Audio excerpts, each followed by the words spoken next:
Hello, welcome back to the channel. My name is Lauren if you're new here. If you're not new, hopefully you've been following along my 6-month Project Pan journey and hopefully you're not bored because this is the last update. We have done 6 months of Project Panning, and if you are getting a little bored, I kind of understand. Project Panning has always been a little bit difficult for me. I just have a hard time sticking to the same products and using them time and time again. But I really wanted to give it my all during this Project Pan, and I think I did. I think I did a pretty good job. But what we are going to be doing in this conclusion video, I am going to talk about the total amount of times that I've used these products in December and the total amount of time overall, as well as just my total usage of all the products that I've picked for my Project Pan. Some stuff is gone. We switch some stuff out every now and again. And some stuff I actually pan, so it's not in front of me, but I can give you the numbers on my Excel spreadsheet. And before this video ends, I am going to talk about what the future holds for me in terms of Project Panning, because I was bored. Like, I tried to spice it up a little bit, but I definitely hit a little bit of a slump in this Project Pan. And I realized I needed to do something a little bit differently. I still wanted to do something where I'm using products so that I can really speak better about them and understand them more. I really liked that aspect. The panning part was hard. It was really hard. I still want to work on panning products. I just don't know if I need to do it in a video. But I am going to go over all the items in this little basket that are what's currently in my Project Pan. Now open up my Excel spreadsheet and we're just gonna go through them so you have an idea of how many times I use them. Yeah, so let's get into it. So one item that I was so positive that I was gonna be able to finish in December and did not is the Dior Forever Glow Veil. As you can see, there's not much left. We got close. And you know, I used this 25 times in the month of December, bringing my total usage to 89 times. Now, when I introduced this item into my Project Pan, it already had a dip in it. So really goes to show you that a single item like a primer can last you a very long time. Now, this is a fantastic primer. I do love this primer. It was in my Project Pan because I wanted to finish it. I wanted to get my money's worth out of Dior, and we're so close. I'm still going to continue using this in January until it's gone. But yeah, didn't quite hit the mark on that one. This was another item that I was trying to pan. This is the Hourglass Ambient Soft Glow Foundation. I have mine in the color 3. Now it's down to about there. You can't tell with the, unfortunately, product being all over the sides of it, but it is pretty low. But it just was not a product that wore well on my face in winter. It's a little bit of a heavier foundation, so I did find it catching my dry spots and like accentuating them. It did not look good. So I only used this 10 times in December, bringing my total usage to 51 times.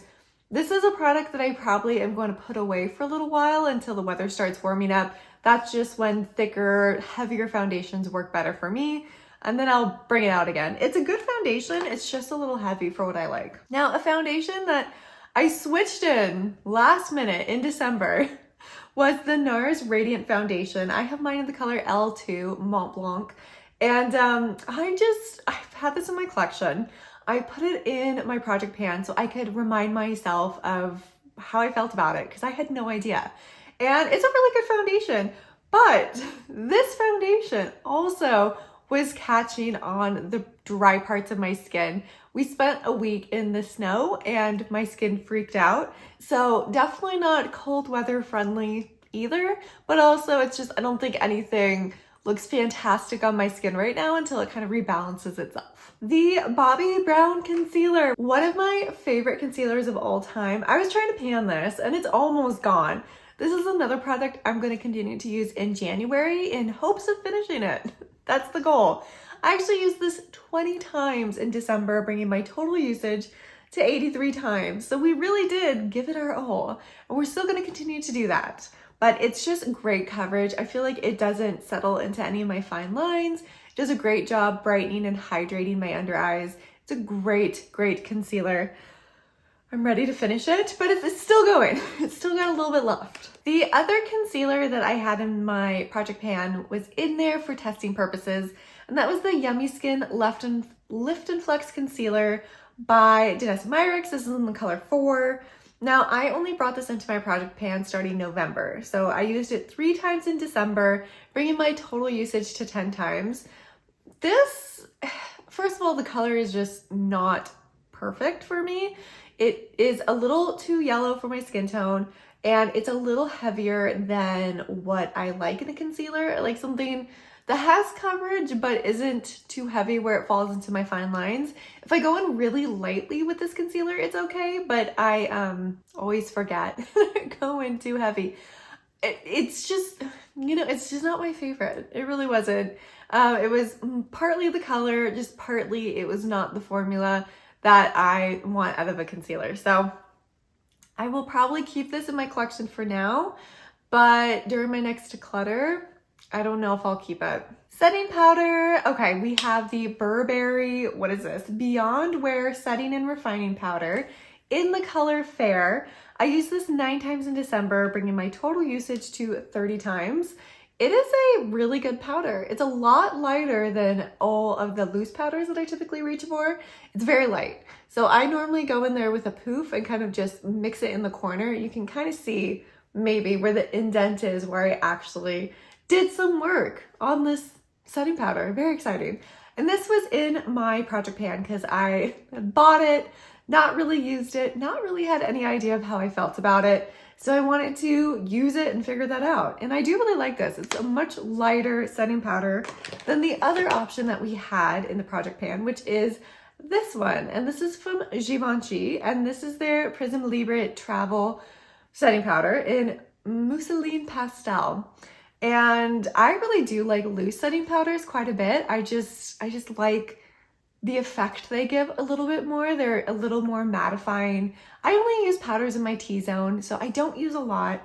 I was trying to pan this, not even close. I used this 6 times in December, bringing my total usage to 43 times, and still, that's how much is in there. I mean, granted, I wasn't using setting powders as much as I typically do in my day-to-day wear because it's winter and my skin is a lot drier and I just don't really need a setting powder. But this goes back into my collection to get more use out of it and have it forever, I guess. Next up, we have the Rare Beauty Bronzer Stick in the color Power Boost. I used this 12 times in December, bringing my total usage to 43 times. This I actually like love. Love the formula. Let's see how close we got. This is all that's left. We're actually really close. I love the formula of this. It just like sinks into your skin. It blends out so easily. The reason this one in particular was in my project pan is that it leans a little bit warm for me, and it's not overly warm, but it's just a little warmer than my preference. And I have a couple other colors in Rare Beauty's bronzer stick that I like a little bit more, but I was like, let's finish this one. I've done work on it. I think we can finish it, and we're close. I'm gonna continue to keep it in my collection and use it until it's gone. But I probably will wait until this is another one where the weather warms up a little bit, because it's gonna look better on my skin when it's has a little more of a tan. So it's not quite as pale as I am in winter. The other bronzer that I had in my project pan, this has only been in my project pan for 3 months. I used it 5 times in December, bringing my total usage to 12 times. But this is from Surratt, and this is their Artistique blush in the color Grisaille, which is clearly a bronzer on me. And we've got like a little dip in it. I definitely did use it. I really enjoyed it. This was a much cooler toned bronzer, which works better for me in the winter. So you think I would have used it more, but I'm telling you, this packaging, it's so small that it just gets lost in everything. So really cute. I mean, it's really space conscious, I guess, but poor me, I just lose it. I like put it in my makeup bag, it just bloop, disappears. But it is fantastic. Surratt has some of the prettiest blushes. They are a Japanese brand and they're fantastic. This is a really good bronzer if you're pale like me and you're looking for something a little more cool toned, I recommend that one. This product haunts my dreams, but I did use it 5 times in December like I promised I would, bringing my total usage to 14 times. And it's gone. Nope, found it. This is the blush from Chantecaille in the color Emotion, parentheses, B. It is a fantastic color. It really is. But in the year of the blush, which is pretty sure that's what we're going to be calling 2024, I just had so many blush options. It was really hard for me to stick to one. And I tried to be really like conscientious about the products I picked for my project pan, and I knew I always had an issue with blush. And you know, I just wanted to get more use out of this one. It is a really good formula. I like how light and natural it is, but I never used it. So that is why it ended up in my project pan and back into my drawer it will go. So because I finished a highlighter last month, I pulled in a new highlighter in the month of December. I only used it 3 times, but this is from Sydney Grace, which is an indie brand. And this is their cream highlighter in the color Sugar Cookie. So it looks like this. Looks kind of gross, but it's fine, I swear. But I just really wanted a reminder of like how I felt about Sydney Grace's cream formulas. And this is really good. The shine that it gives on your cheeks, just this like pinkish radiance, so pretty. Cannot recommend Sydney Grace enough. Their eyeshadow formula is fantastic. But yeah, so are their highlighters, so good. This highlighter has been in my project pan since October. I used it 3 times in December, bringing my total usage to 8 times. Did not do great with it, but that is the Charlotte Tilbury Hollywood Glow Glide Face Architect Highlighter in Moonlit Glow. What a name. But it looks like this. It is a really good highlighter. I love the glow that this highlighter provides. It's really pretty. I put this in my project pan because I felt like when it launched, everyone was so excited to get their hands on it, and then no one spoke about it ever again. So I wanted to see if I liked it. On to the palettes. Now with this project pan, I switched out my eyeshadow palette and my face palette every month, did a new one. This month I had to pick something wintry. So we went with Cosmic Brush's Winter Wonderland palette. Now I used this a total of 7 times in December, and I was really proud. I used like the dark blues and I got compliments on that look because I wore it to work. So my total usage, just the accumulation of every month for each palette, is totals to 36 times for all the palettes included. This is a great palette, it really is. It's a little restrictive, like you don't really have any neutral colors in here, but every time I did a look with it, I really liked it. I love my purple look today. Hopefully I didn't mess it up too much when I took a nap, but this is a fantastic palette and it's really affordable too. I think it's only like $34, so not bad. The face palette of the month was the Charlotte Tilbury Nudegasm face palette. So I used this one 7 times, bringing my total usage of, 8 times, bringing my total usage of face palettes to 45 times. Now, I actually really like the bronzers. Like, this was in my project pan because I had no idea of how I felt about it. But I actually have been reaching for this blush. Well, it's a highlighter, but I use it as a blush highlighter combo because that's kind of what it looks like. It's on my face right now. It doesn't look, it's got too much pigment to just be a highlighter for me. I don't even like bother with this highlighter. I always go for this one. And again, I do like the bronzers in here. This one is, I think, more of a contour. They're good. It's good. It's a good face palette. It's a good palette to travel with. And yeah, I'm glad I pulled this one out because it's been sitting in my collection. I had no idea if I liked it or not, but I do really like it. And the last item in my project pan that I switched in this month since we finished another product was the Flower Beauty eyeliner. It's in the color Rich Brown Rose Gold, so it's like dual-sided. I really like the dark brown side. The gold side, honestly, it was really hard to see on my face. It didn't really do much, but I used it 5 times, so yeah. So my total usage in December was 134 times, which isn't quite as good as last month, which was 136 times, but not bad, not bad. Total usage throughout the past 6 months of all the items in my project pan is 673 times. So I feel like that's a pretty good accomplishment. I feel like we really did put in the work to get to know these products, some better than others, as always. but I feel like I can really speak to everything now. So I think now that we are in 2025, I do want to do things a little bit differently, just again, because I was getting bored. I'm sure you were getting bored. Like, it's hard to talk about the same products every single month.